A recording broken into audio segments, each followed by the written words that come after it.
오늘 에스라 느헤미야 맥잡기 네 번째 시간 하도록 하겠습니다. 여러분께서 이미 잘 아시는 대로 우리가 세 번 에스라 느헤미야 이제 맥잡기를 했습니다. 그래서 에스라가 이제 10장으로 되어 있는데 1장부터 이제 8장까지를 이제 살펴봤습니다. 그래서 처음에 몇 장에는 스룹바벨이라고 하는 사람과 함께 5만 명 정도의 남자들, 여기서 아마 여자들, 아이들 다 포함한 한 20만 명 정도 온 것 같은데, 어쨌든 그냥 공식적으로 5만 명이라고 이야기하니까 5만 명이 바빌론 땅에서 살다가 고레스 왕의 칙령을 통해서 정말 하나님의 은혜로 다시 예루살렘으로 돌아오는 그런 감격적인 모습을 이제 살펴봤고, 그 사람들이 많은 이방 사람들의 방해 공작에도 불구하고 처음 성전에 비하면 초라한 모습이었지만 그래도 최선을 다해서 스룹바벨 성전이라고 하는 두 번째 성전을 이렇게 짓고 그 다음에 하나님께 봉헌 예배를 드리는 그런 모습을 이제 살펴봤습니다. 여기까지 한 20년 정도 이제 시간이 걸렸어요. 그리고 20년 끝난 다음에 60년이라는 그 시간이 이제 다시 흘러가게 됐습니다. 그래서 60년이 지나서 누가 오느냐 하면 바빌론 땅에서 출생한 에스라라고 하는 제사장 겸 서기관 에스라, 이러한 사람이 약 1,500명 정도 이런 사람들을 데리고 다시 예루살렘으로 오는, 이걸 우리가 보통 바빌론 포로들의 2차 귀환이다 이제 그렇게 이야기합니다.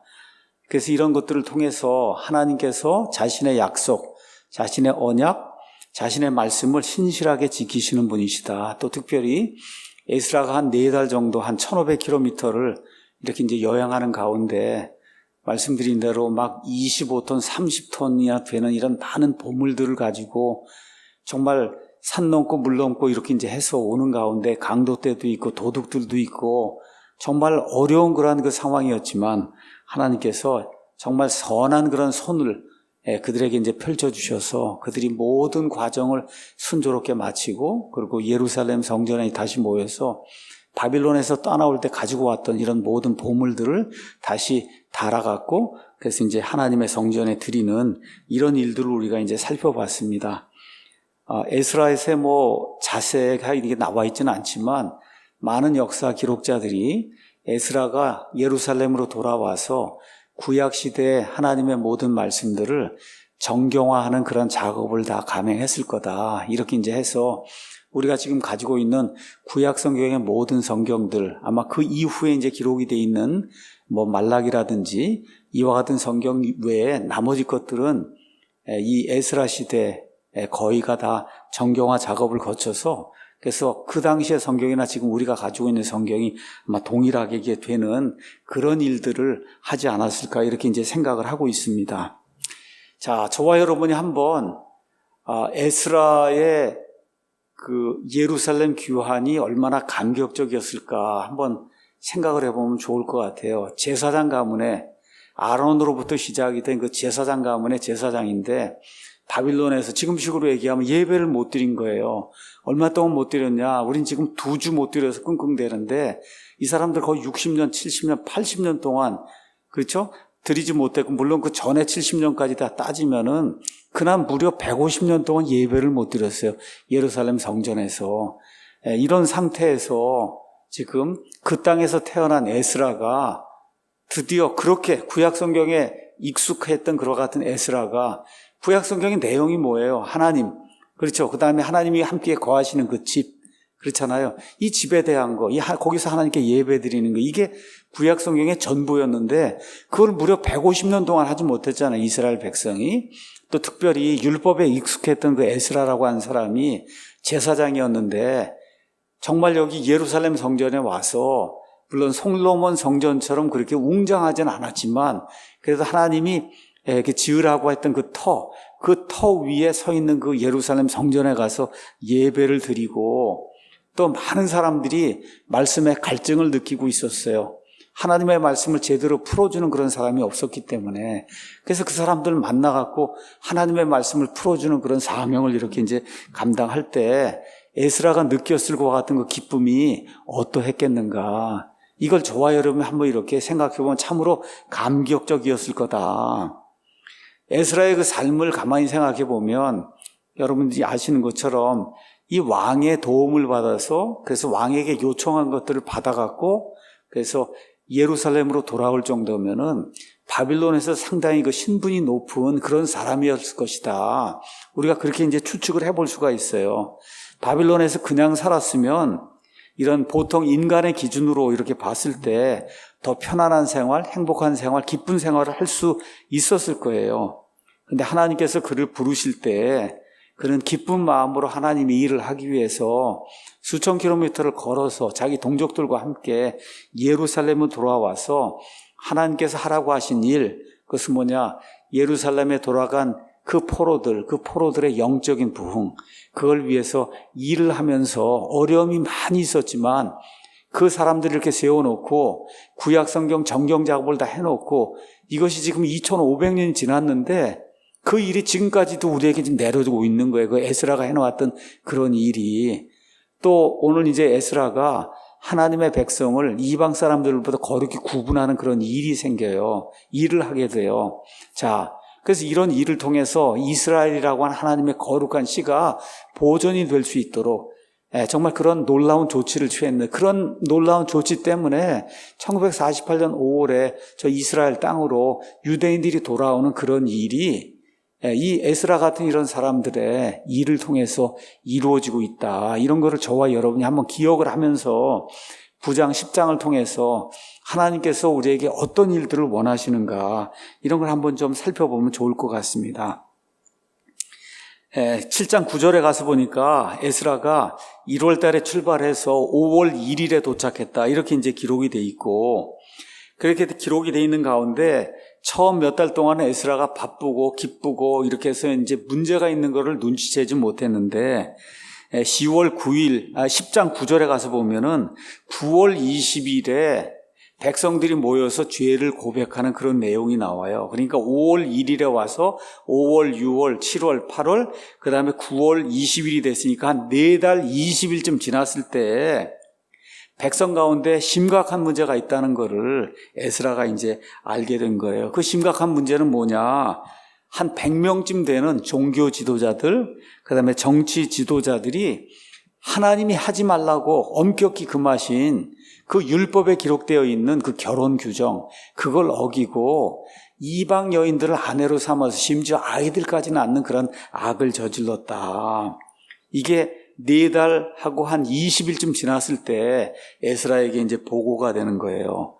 그래서 저와 여러분이 레위기 11장 44절 또 그 다음에 우리가 베드로 전서 1장 이제 가서 보면 하나님께서 내가 거룩하니 너희는 거룩할지니라. 거룩해야 된다. 그러니까 하나님께서 구분해 놓으신 일이 있어요. 하나님의 백성이 해야 될 일, 해서는 안 될 일, 이런 것들을 구약과 신약에 하나님께서 구분해 놓으셨어요. 특별히 이스라엘 백성에게는 이방 민족들과 섞여서 그래서 피가 이렇게 혼혈이 되는 그런 일이 생기면 안 된다. 하나님이 말씀해 주셨어요. 그게 그들이 지켜야 될 거룩함의 가장 큰 거룩함의 하나였어요. 자, 거룩한 것이 무너지게 될 때 어떤 일이 생기는가?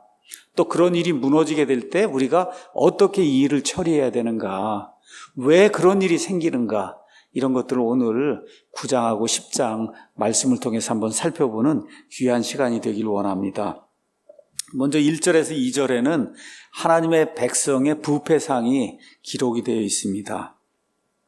1절 가서 보니까 이제 이 일들이 이루어진 뒤에 그래서 이제 한 4달쯤 이렇게 이제 지나갔어요. 에스라가 이제 여러 가지 다 살펴봤어요.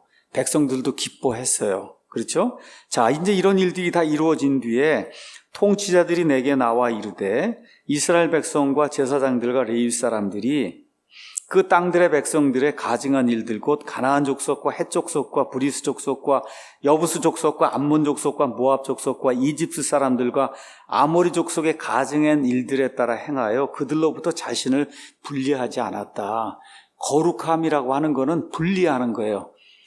더러운 것으로부터 분리하는 거예요. 그러니까 from, 더러운 것들로부터 from, 그렇죠? 더러운 것들로부터 자신을 분리해서 하나님께로 분리하는 거예요. 그러니까 from to 얘기를 하면 더러운 것들로부터 하나님께로 분리하는 거예요. 이게 거룩함이에요. 가서 보시면 여기 가나안 족속들 명단이 나오고 또 주변에 있는 암몬 족속, 그 다음에 모압 족속, 그 다음에 이들이 이제 조상들이 살았던 이집트, 그렇죠? 이런 사람들 그 명단이 이제 쭉 나오는 거예요. 자, 이스라엘이라는 그런 나라가 있는데 이 주변에 있는 모든 나라들 명단이 지금 다 나오고 또 이스라엘 백성이 지금 가서 거하고 있는 그 지금으로 얘기하면 팔레스타인 땅, 가나안 땅에 살고 있는 가나안 족속이 이제 거기 다 이름이 이제 나오고 있습니다. 가서 보니까 아마 중급 통치자들이었던 것 같아요. 제일 높은 통치자들이 아니고 중급의 이제 통치자들이 와서 이스라엘 백성, 또 특별히 제사장, 레위 사람, 그 다음에 여러 지파의 그 우두머리들이 악행을 저질렀습니다. 그 악행의 내용은 뭐냐?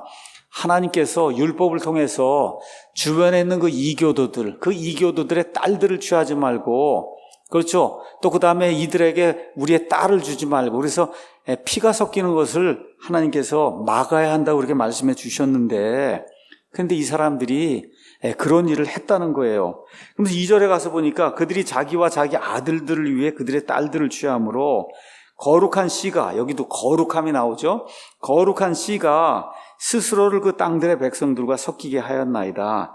그런데 문제가 뭐냐? 참으로 이 범법에서 통치자들과 치리자들의 손이 으뜸이 되었다. 그러니까 일반 백성이 그 일을 저지른 게 아니라 누가 봐도 정말 백성의 지도자라고 할 수 있는 윗대가리, 그렇죠? 위에 있는 그러한 그 백성의 치리자들이 이 악한 일들을 했다는 거예요. 자, 그래서 결국은 뭐 통치자라고만 나왔기 때문에, 근데 이제 앞뒤 문맥으로 봤을 때 최고위급에 있는 그런 통치자들 같지는 않고 한 중간급에 있는 그런 통치자들이 와서 이렇게 백성의 죄를 에스라가 이제 제사장이고 또 에스라가 온 목적이 뭐냐? 여러분 한번 가서 7장 25절 한번 가서 보시죠.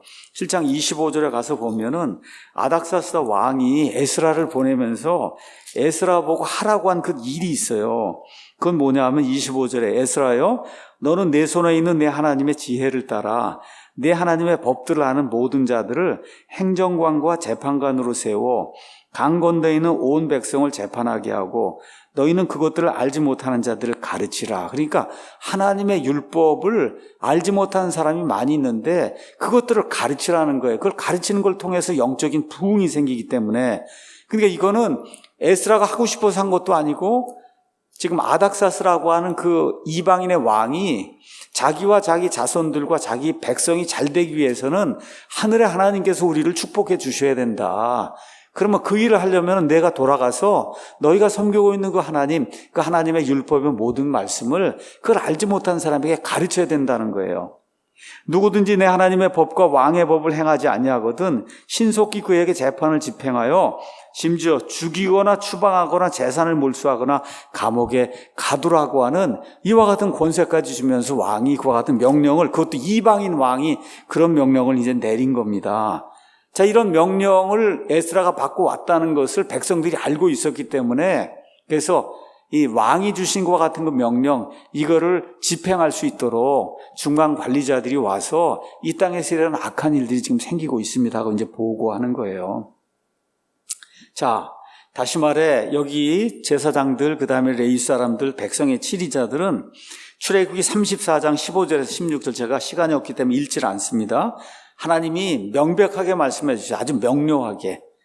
너희가 그 땅에 들어가거든 주변에 있는 그 이교도들, 그 이교도들의 딸들을 데려오고 너희 딸들 그들에게 주고 해서 피를 섞지 말라. 그렇게 하나님이 아주 명백하게 이렇게 명령을 주시는데 그 명령을 지금 거역하고 있다는 거예요. 저와 여러분이 예수님의 족보를 가서 보면, 그러면 어떤 사람이 나오냐? 룻이라고 한 사람이 나옵니다. 룻. 그래서 룻이라고 한 사람은 모압 여인이에요. 그렇죠? 모압 여인. 자, 가서 보니까 거기 보아스라고 하는 그 유대인 남자하고 모압 여인 룻이 결혼하지 않았느냐? 그게 무슨 문제가 되느냐? 이런 경우는 문제가 되질 않아요. 결혼 대상인 그 여자가 자기가 지금까지 살고 있던 그 땅에 그 신이 잡신이라고 그렇게 생각을 하고 이거 버리겠습니다. 저 하늘에 계신 저 여호와 하나님, 이스라엘 백성의 섬기는 저 여호와 하나님만이 참신이라고 하는 사실을 내가 믿고 그 종교로 내가 귀화해서 그래서 완전히 종교를 바꾸겠습니다. 이렇게 개종을 한 거예요. 지금 이 모압 여인 룻 같은 경우에는. 그렇죠? 그 다음에 또 어떤 사람이 있어요. 여러분이 여호수아가 이렇게 이제 하게 될 때 우리가 보통 기생이라고 얘기하는 창녀 라합이 있었잖아요. 창녀 라합 같은 경우는 완전히 개종을 해서 그래서 여호와 하나님을 자기의 주인으로 믿은 그런 사람이에요. 그렇죠? 자, 그런데 이렇게 이스라엘 이 땅 밖에서 살고 있는 그런 사람들, 이런 사람들이 이렇게 개종을 해서 그래서 유대인이 돼서 하나님의 말씀대로 사는 이런 경우에는 결혼이 허용이 되는데, 아까 제가 말씀드린 출애굽기 34장 15절 16절, 신명기 20장 1절에서 15절, 21장 10절에서 14절 이런 데 가서 보시면, 자, 이스라엘 백성이 이집트에서 떠나서 그래서 광야 생활 40년을 하고 드디어 가나안 땅으로 들어갑니다. 가나안 땅에 들어가면 그 땅에 7 부족이 살고 있어요. 가나안 족속이. 그 사람들하고는 절대 피를 섞으면 안 된다는 거예요. 그 사람하고는 절대 피를 섞으면 안 된다. 하나님 아주 강력하게, 명백하게 이런 규정을 이제 주셨는데, 이 사람들이 이걸 지금 거부하고 지금 바빌론 포로 생활하다가 다시 이 땅으로 돌아왔더니 그 땅에 지금 많은 여인들이 살고 있는 거예요. 그 사람들 가운데서 아내를 취해서 하나님의 말씀을 아주 명백하게 거부하고 거역하는 그런 내용이 지금 이 안에 이제 기록이 돼 있어요. 아마 이 사람들은 이렇게 이제 주장했을 수도 있습니다. 우리가 지금 바빌론 땅에서 이렇게 돌아왔는데 유대인들 가운데 결혼할 수 있는 여자가 적습니다. 인구는 불려야 되고 이렇게 하니까 어쩔 수 없이 우리가 이방 여인들하고 결혼했습니다. 이렇게 이제 자기를 정당화하는 그런 발언을 했을 수도 있어요. 지금 어쨌든 아무리 목적이 좋아도 수단이 옳지 않으면 그 하나님이 받으시는 게 아닙니다. 하나님을 믿고 하나님께서 바빌론 땅에서 그들을 데려오셨으면 그들을 향한 하나님의 계획이 있을 거다. 여인의 수가 모자란다 해도 하나님께서 인구를 늘리고 하는 그런 일을 하나님께서 해 주실 것이다. 자, 그래서 2절 가서 보니까 문제가 뭐냐. 백성 가운데 거룩한 씨가 거룩하지 않은 그런 사람들하고 섞여서 이렇게 해서 오염이 생겼다는 거예요. 가서 보니까 거룩한 씨라고 하는 그런 말이 나옵니다. 거룩한 씨. 출애굽기 19장 5절에서 6절 가서 보시면은 하나님께서 시내산에서 율법을 주시기 전에 이스라엘 백성에게 하시는 말씀이 있어요. 너희는 세상에서 분리가 된 거룩한 민족이다. 하나님을 위해서 분리가 된 그런 거룩한 민족이다.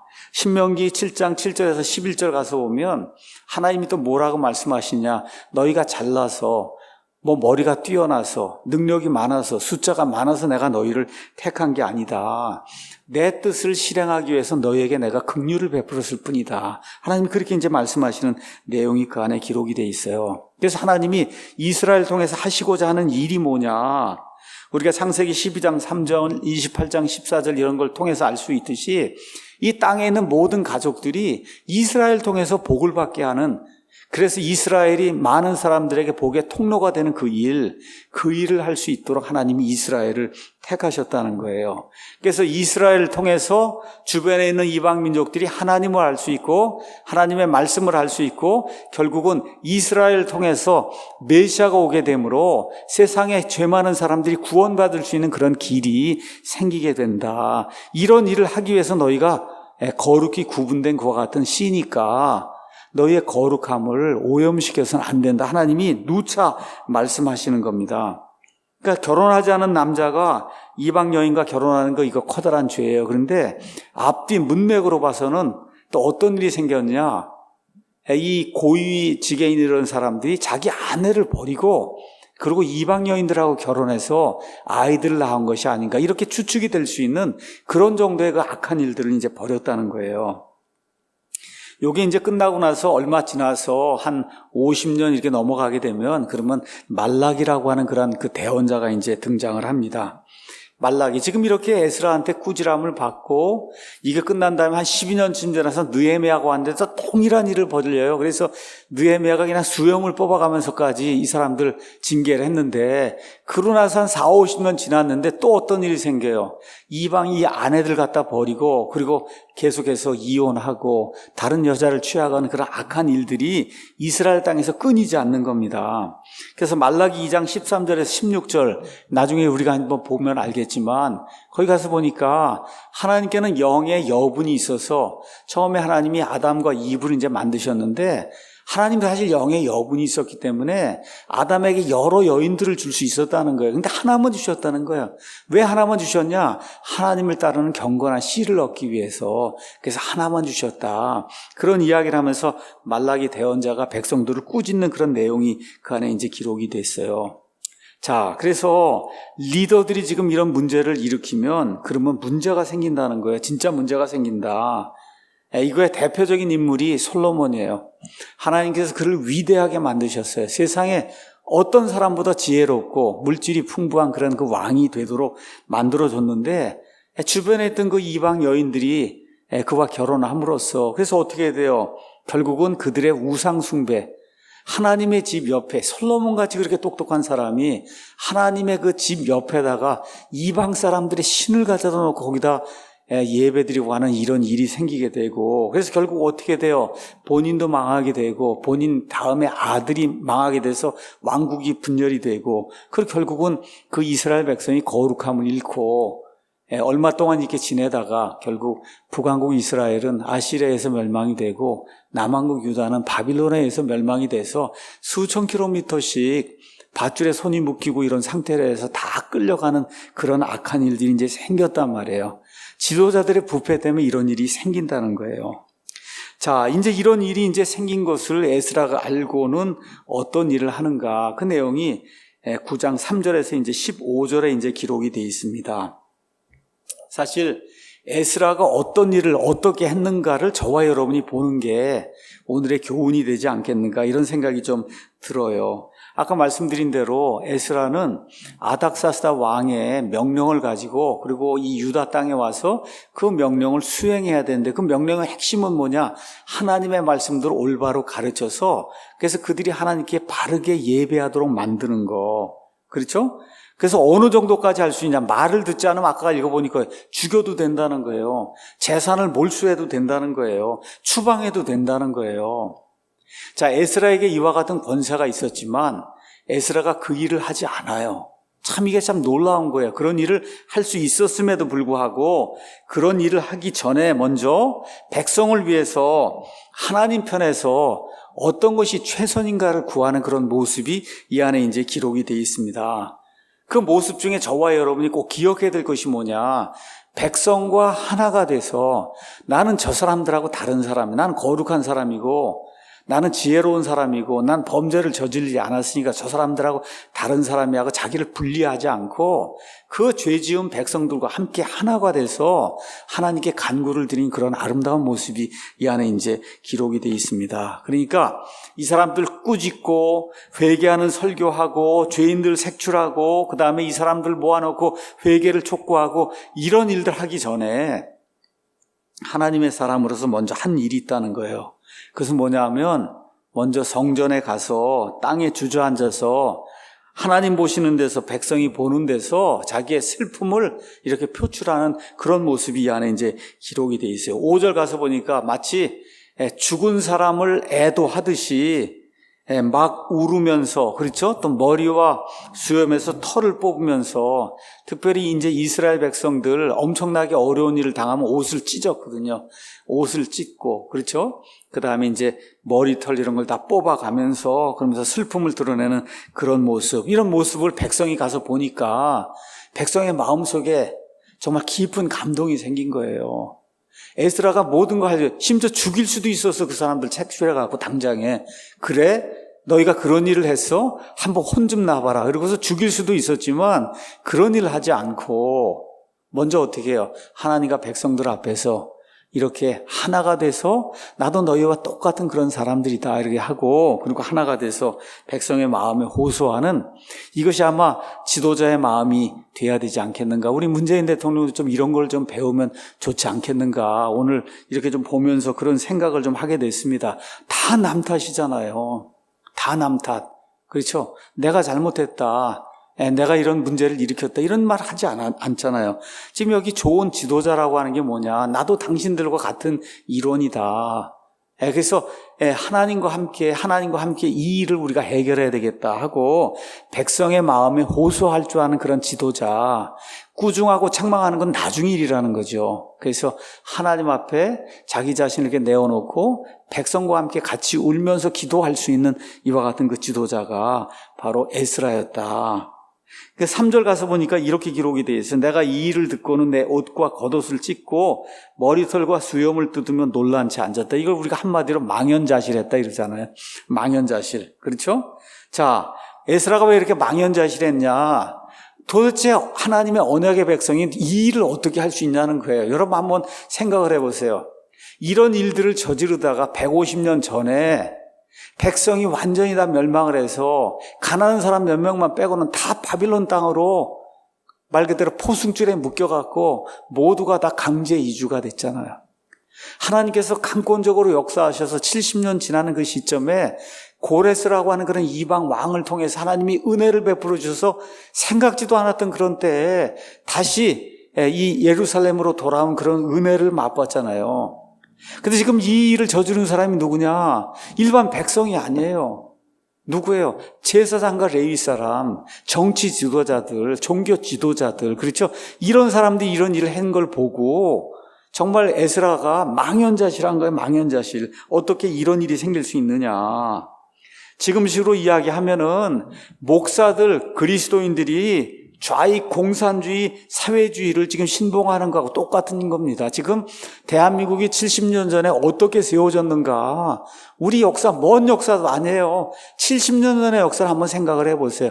국민들의 70%, 80%가 사회주의, 공산주의를 원하는 그런 시점에 하나님께서 강권적으로 개입하셔서 누구나 다 자유를 누리고 번영을 누릴 수 있는 자유민주주의 시장경제 체제를 하나님이 마련해 주셨잖아요. 이승만이라는 그런 사람을 통해서.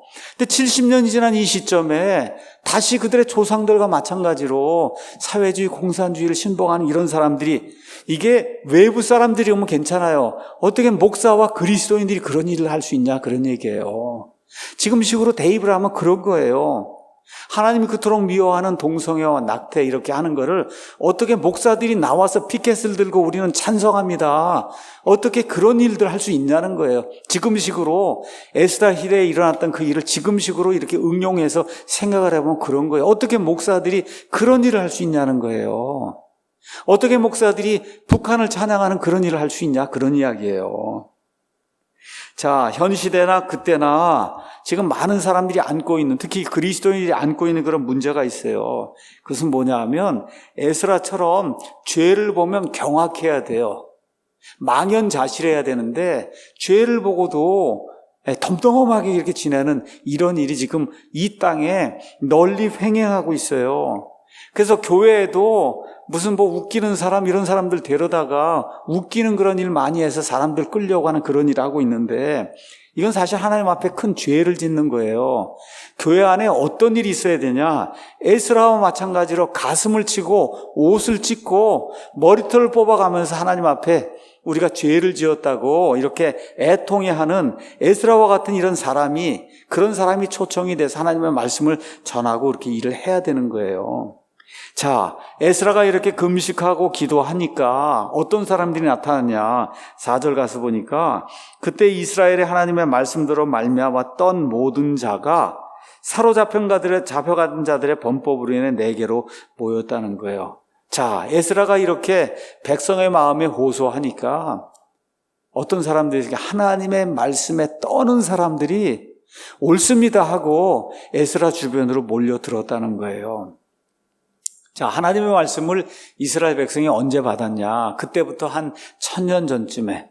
그래서 모세가 이들을 데리고 이제 이 가나안 땅으로 올라가게 될 때, 여러분 출애굽기 19장 가서 보시면은 하나님께서 이제 시내산에 나타나시고 막 이 천둥이 치고 막 지진이 일어나고 해서 사람들이 정말 벌벌 떠는 가운데 하나님 말씀을 받았어요.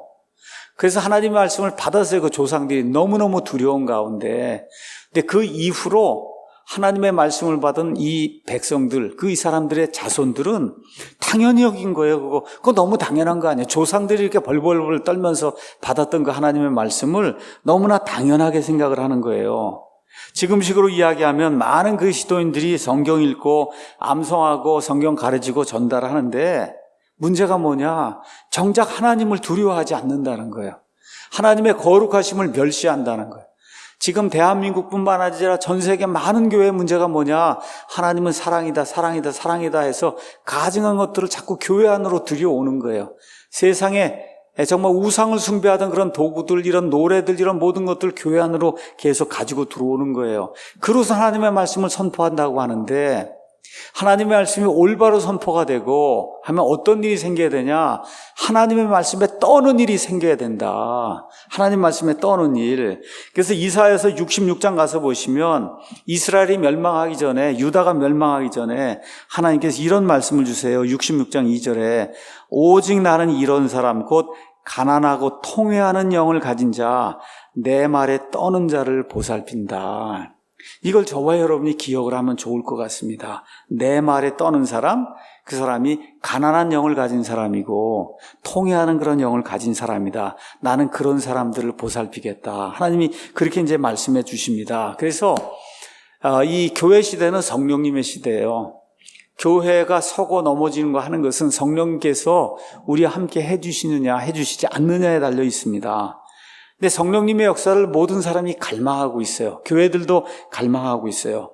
근데 성령님의 역사는 어떤 때 나타나냐? 하나님의 백성이 하나님과 하나님의 말씀으로의 떠는 일이 생길 때 하나님을 두려워하고 하나님을 거룩한 존재로 여기는 그와 같은 일이 생길 때만 성령님의 역사가 일어나는 거다. 이거를 저와 여러분이 기억하면 좋을 것 같습니다. 자, 5절 가서 보니까 저녁 희생물을 드릴 때 내가 근심 중에 일어나서 내 옷과 겉옷을 찢은 채 무릎을 꿇고 주저앉아 주 내 하나님을 향해 두 손을 펼치고 그리고 중보기도를 드린 내용이 그 안에 이제 기록이 되어 있습니다. 유대인들의 그 관습에 따라서 오후 3시쯤에 제사장들이 이제 저녁 예물을 드리게 되거든요. 이때쯤에 일어나서 이제 중보기도 하는 그런 내용이 그 안에 이제 기록이 되어 있어요. 자, 에스라가 백성을 위해서 중보기도할 때 어떠한 말씀을 한번 기억했을까? 우리가 요새 애국 운동을 하면서 많이 사용하는 그런 말씀, 어떤 말씀이냐? 역대기야 7장 14절에 내 이름으로 불리는 내 백성이 자기를 낮추고 기도하여 내 얼굴을 구하고 자기들의 악한 길들에서 떠나면 그때 내가 하늘에서부터 듣고 그들의 죄를 용서하며 그들의 땅을 고치리라. 아마 이런 말씀을, 지금 우리가 이런 말씀을 부여잡고 하나님께 기도하듯이 에스라도 그 땅과 그 땅 백성을 고치기 위해서 이 솔로몬이 기도했던 그런 내용, 이걸 부여잡고 하나님께 아마 중보 기도를 드렸을 거예요.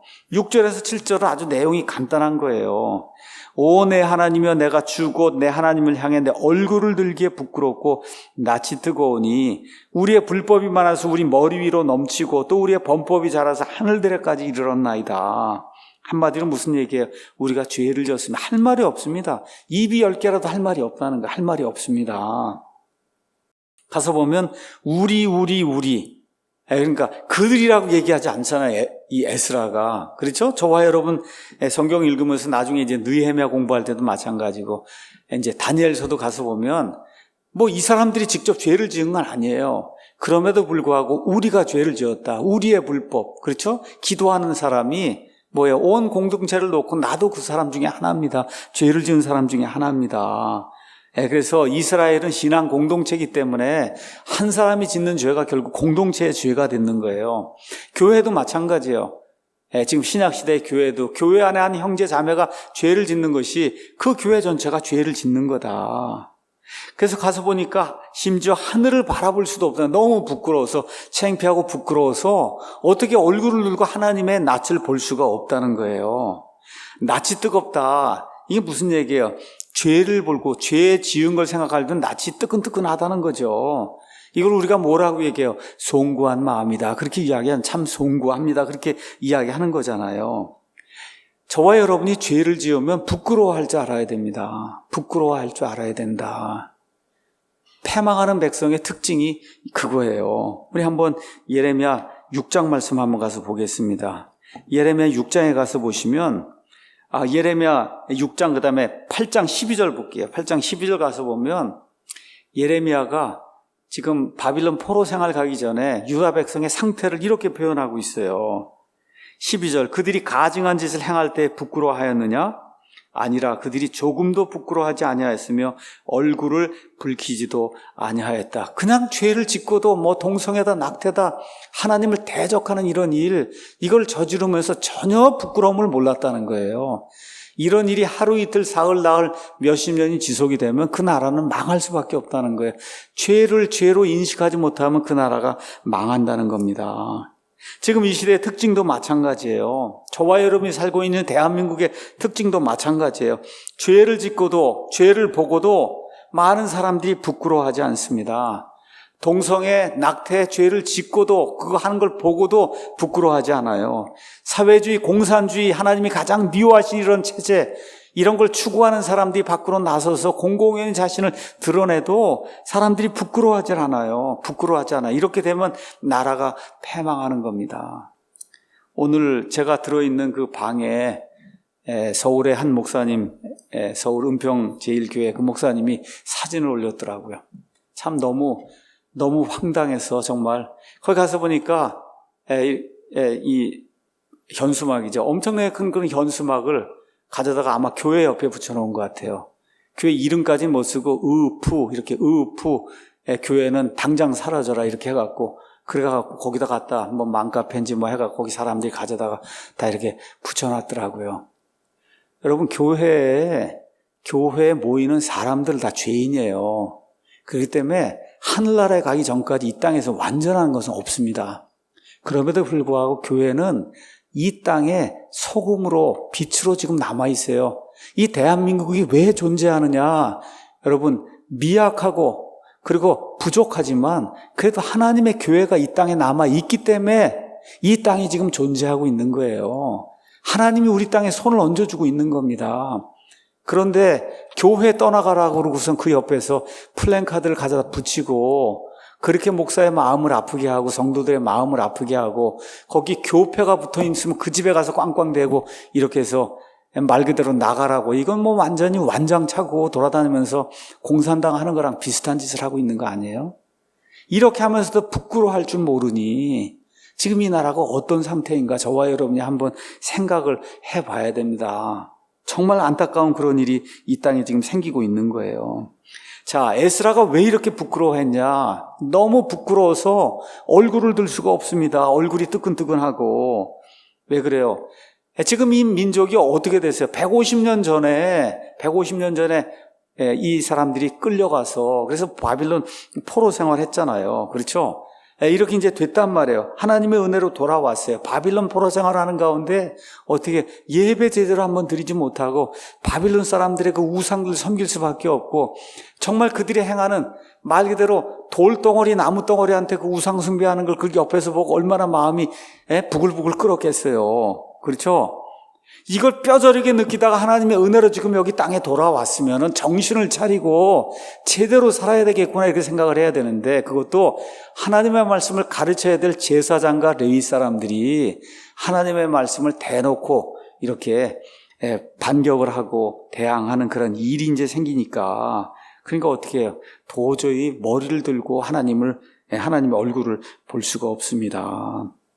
말라기서 가서 보니까 말라기 당시에, 말라기 이후에 400년 동안은 하나님의 말씀이 주어지지 않았어요. 대언자가 존재하지 않았어요. 왜 그래요? 하나님께서 말씀을 주셔도 들을 백성이 없는 거예요. 왜 그런 일이 생겼냐? 제사장들, 하나님의 말씀, 영적인 진리를 가르쳐야 될 그런 제사장들이 타락을 해서, 제사장들의 타락이 곧 어디에 이르러 백성이 이제 타락에 이르게 되고, 그럼 어떻게 하나님 말씀이 선포가 돼도 제사장도 말씀을 지키지 않는데 백성이 지키겠어요? 이런 일들이 생기면서 400년 동안 하나님의 말씀이 그 땅에 주어지지 않는 그런 비극이 이제 생겼다는 사실을 저와 여러분이 기억을 해야 됩니다. 그래서 여기 9장 7절에 나와 있는 말씀, 우리 조상들 시대로부터 이날에 이르기까지 우리가 큰 범법 가운데 거하였사오매 우리의 불법들로 인하여 주께서 우리와 우리 왕들과 우리 제사장들을 그 땅들의 왕들의 손에 넘겨주사 칼에 죽고 포로로 사로잡히고 노략을 당하게 하시며 얼굴을 당황하게 하심이 이날과 같다. 지금 우리가 그런 일을 당하고 있는데도 불구하고 또 이런 엄청난 일을 저지르고 있으니 제가 무슨 낯이 있어서 하나님을 뵐 수가 있겠습니까? 이제 8절에서 9절은 우리는 축복받을 자격이 없는 사람이다. 그런 이야기 하는 거예요. 5가지 상징을 이야기하고 있는 거예요. 첫 번째 남은 자 상징. 가서 보니까 이런데도 불구하고 하나님께서 잠시 동안 은혜를 베푸사 남은 자를 우리에게 남겨주셔서 이걸 피하게 하셨다. 구약 성경에 나온 가장 중요한 주제 중에 하나가 남은 자 사상이잖아요.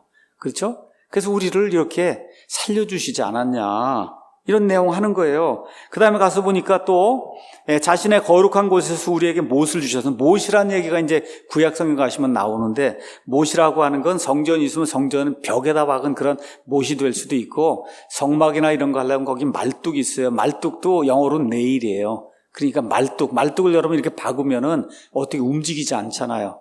그러니까 하나님께서 우리에게 확고한 걸 주셨다는 거예요. 못을 주셨다고 하는 이야기가. 그렇죠? 그래서 확고하게 우리가 살 수 있도록 이렇게 만들어 주셨다. 그 다음에 3번째 가서 보니까 우리 하나님께서 우리의 눈을 밝히시고 눈을 밝혀주셨다는 거예요. 포로 생활에서 들어오게 해서 새 생활을 할 수 있도록 만들어 주시고 속박 가운데서 조금 소생시켜 주셨다는 거예요. 마치 죽은 자들의 부활처럼, 죽은 자들이 부활한 것처럼 어느 누가 예상을 했겠어요? 바벨론 땅에서 돌아오는 거를. 근데 하나님이 그렇게 만들어 주셨다는 거예요. 또 9절에 가서 보시면 하나님께서 우리에게 성벽을 주셨나이다. 성벽, 다시 말해 하나님께서 우리를 보호해 주셨습니다. 이렇게 여러 가지 다양한 모습으로 하나님께서 우리에게 은혜를 베풀어 주셨는데 정말 우리가 할 말이 없습니다. 입이 10개라도 할 말이 없습니다. 심각하게 죄를 지었습니다. 자, 가나안 족속의 그 행위가 이제 그 안에 이제 나옵니다. 가나안 족속의 이제 행위. 11절 가서 보니까 10절에 우리가 주의 명령들을 버렸사오니 이제 이 일 뒤에 우리가 무슨 말을 하겠습니까? 입이 10개라도 할 말이 없습니다. 자, 그 명령은 뭐냐? 주께서 주의 종 대언자를 통해 명령하신 것인데 뭐라고 말씀하셨느냐? 너희가 가서 소유하려 하는 땅은 그 땅들의 백성들의 더러움과 가증한 일들로 말미암아 부정한 땅이니 그들이 이 끝에서부터 저 끝까지 자기들의 부정함으로 그것을 채웠다. 정말 저와 여러분이 레위기, 신명기, 그렇죠, 민수기 이런 데 나와 있는 그 가나안 족속들의 그 행위 이런 거 보면은 거기 성경이 뭐라고 기록이 돼 있어요? 그 땅이 그들을 토해냈다는 거예요. 어찌나 가증한 그런 일들을 했는지 그 땅이 참을 수가 없어서 그들을 토해냈다. 그래서 하나님께서 그들을 진멸하라고 말씀하시는데 인간으로서는 해서는 안 되는 그런 일들을 마귀의 사주를 받아서 행했다는 거예요. 그렇죠? 하나님이 그래서 이 땅 사람들하고 결혼하지 말라고. 그래서 12절에 그래서 이제 너희의 딸들을 그들의 아들들에게 주지 말고 그들의 딸들을 너희의 아들들을 위해 데려오지 말고 그들의 평강과 번영을 영원토록 구하지 말라. 그렇게 해야만 너희가 강성하여 그 땅에 좋은 것을 먹으며 그 땅을 너희 자손에게 영원토록 상속 자손으로 남길 수 있다. 하나님이 그렇게 누차 한두 번도 아니고 여러 차례 율법을 통해서 그렇게 말씀해 주셨는데도 불구하고 지금 누가 이걸 지키지 않아요? 이걸 가르쳐야 될 제사장과 레위 사람들이 지키지 않는다는 거예요. 그러니까 지금식으로 이야기하면 목사가 간음을 하고 목사가 동성애를 하고 요 근래에 어떻게 하다 보니까 그 염한섭 원장이 하는 레인보우 리턴스인가 하는 그게 이제 이렇게 뜨더라고요. 그래서 5분짜리 이렇게 이제 해서 몇 개를 이제 들어봤어요. 제 목사들이 나와서 동성애를 자기 그 교회 젊은 그 형제 고등학교 애들 이런 애들을 데리고 동성애를 하고 있으니 이게 지금 대한민국 땅에서 일어나고 이런 현실이니 이게 얼마나 답답한 일이에요. 하나님이 그렇게 하면 그 땅이 그들을 토해낼 거라고 이야기했는데 지금 대한민국에 목사라고 한 사람들이 그런 일들을 하고 있는 그런 현실을 보고 정말 너무너무 안타까운 그런 마음을 갖게 되고 저는 사실 염한섭이란 그 형제가 어떤 분인지 모르지만 하여튼 목숨을 내걸고 그렇게 일을 하는데 그걸 밝히기 위해서 동성애자들 보호도 하고 에이즈 확산되는 걸 막기 위해서 그렇게 일을 하는 걸 보고 저것도 정말 하나님이 주신 큰 은사구나 이런 생각을 하게 됐어요. 정말 우리가 기도해야 될 그와 같은 대상이 아니겠는가 그런 생각을 좀 하게 됐습니다. 정말 누군가가 그런 일들을 해야 하나님의 것이 지켜지지 않을까 하는 그런 생각을 하게 됐어요.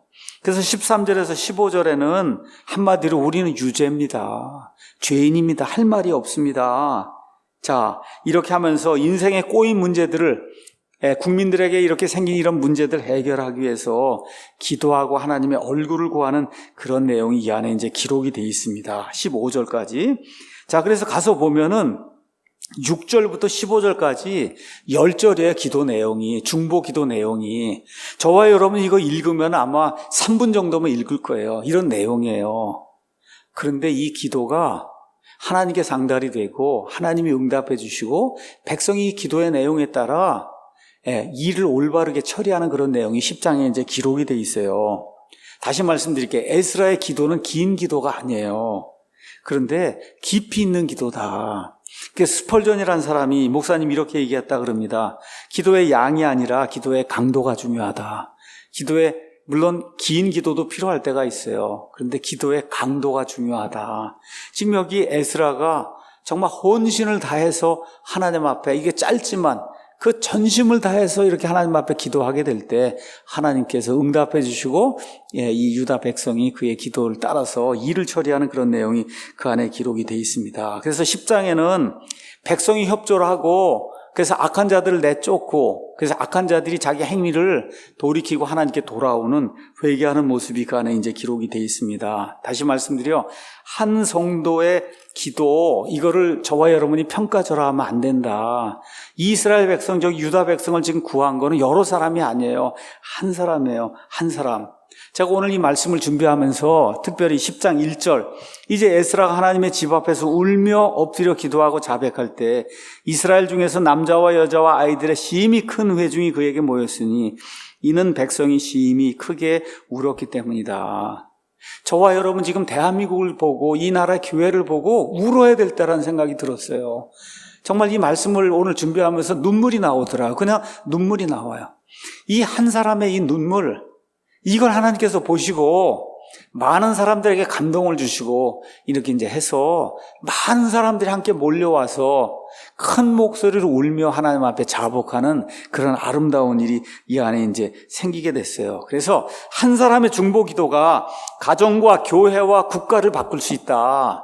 이 생각을 하면서 우리 교회 지금 암으로 인해서 여러 가지 병으로 인해서 심각하게 아픈 분들이 있습니다. 우리 최정래 자매, 이 난소암 극복할 수 있도록 저와 여러분이 중보 기도해야 됩니다.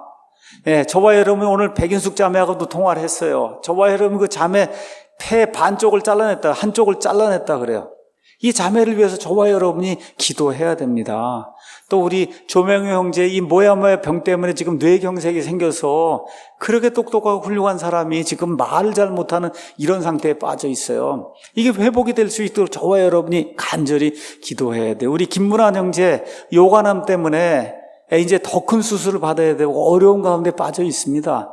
한 사람의 그 중보 기도가 가정을 살리고 교회를 살리고 특히 이 어려운 때 저와 여러분의 중보 기도가 국가를 살릴 수 있다.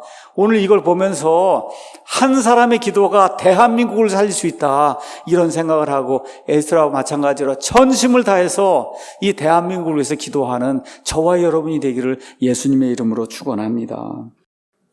에스라의 기도 때문에 많은 사람이 모였어요. 남녀노소가 모여서 가서 보면 비통하게 울었어요. 비통하게.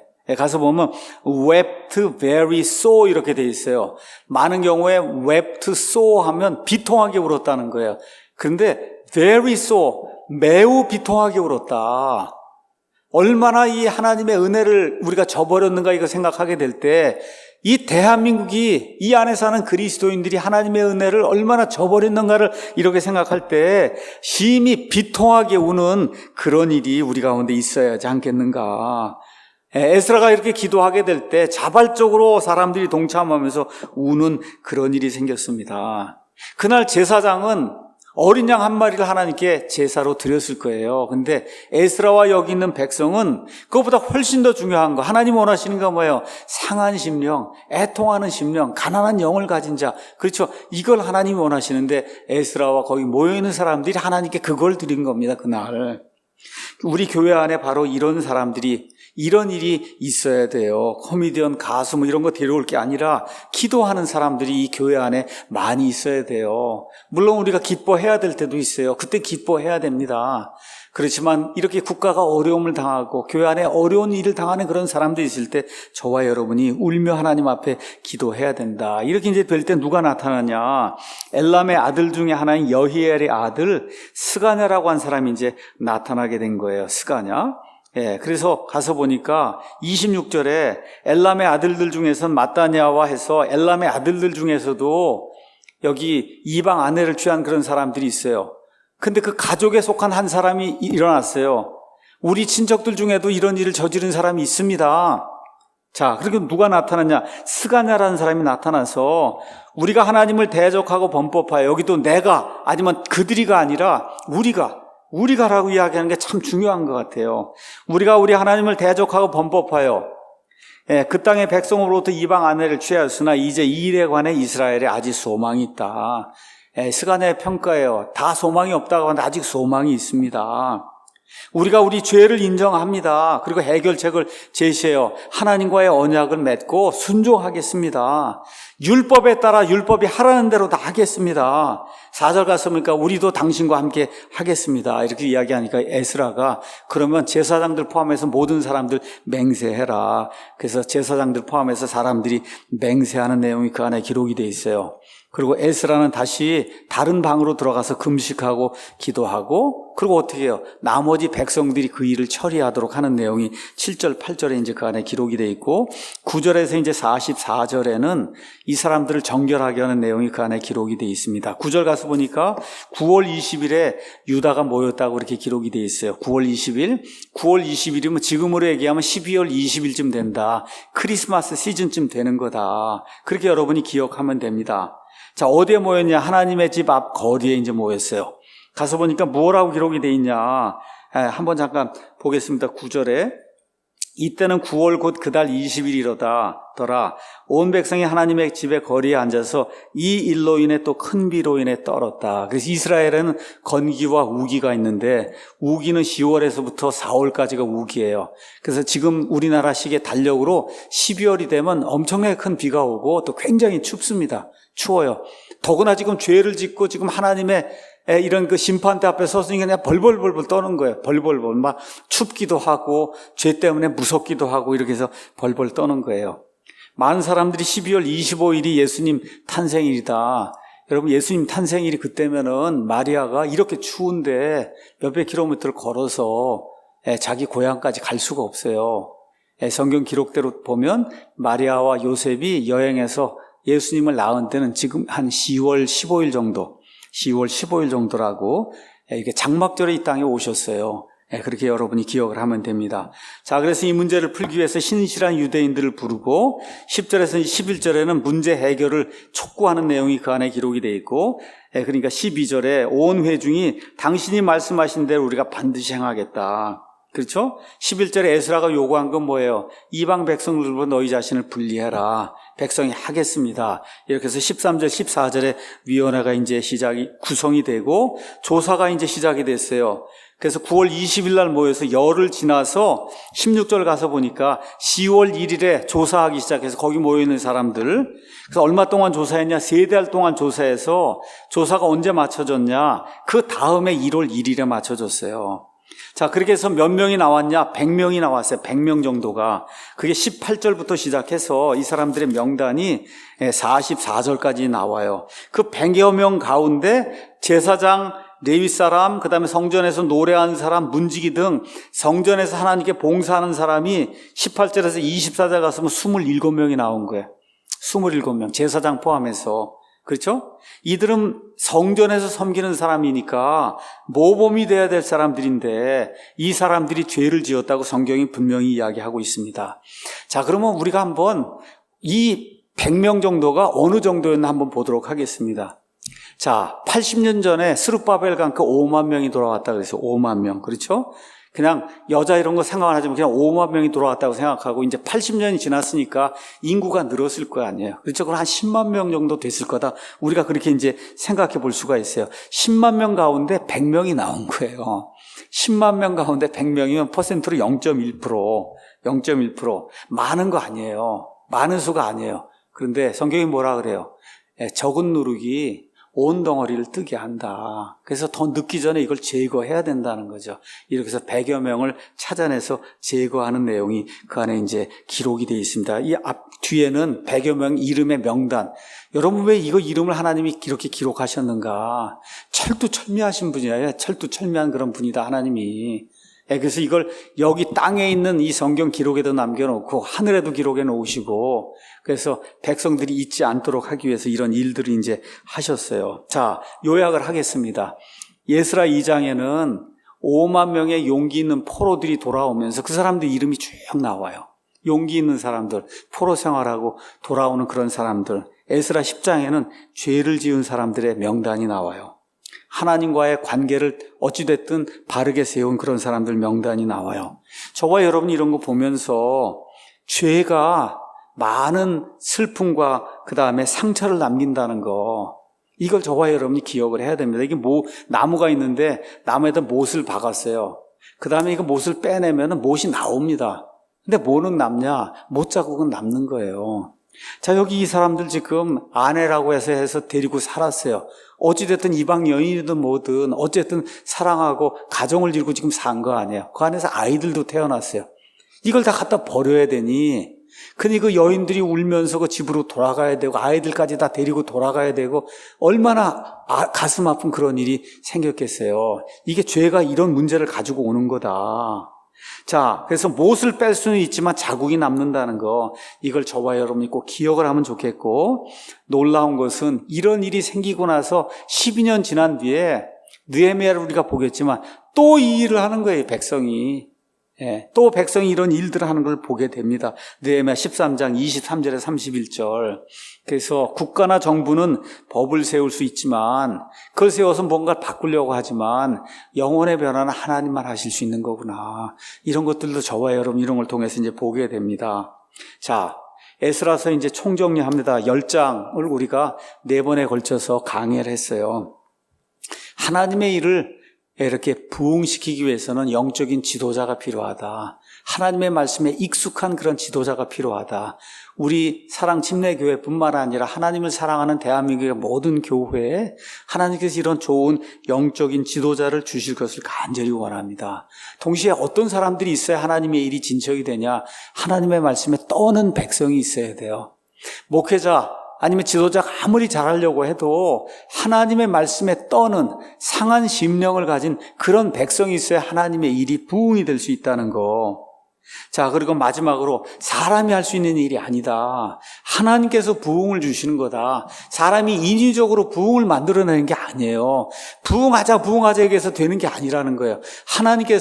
하나님이 원하시는 때 그 백성의 상한 심령을 보시고 하나님이 부흥을 일으키시는 거예요. 그래서 이런 아름다운 부흥이 이 대한민국 땅에 우리 사랑 침례교회를 비롯해서 정말 모든 교회에 풍성하게 차고 넘치기를 예수님의 이름으로 축원합니다. 기도하고 마치겠습니다.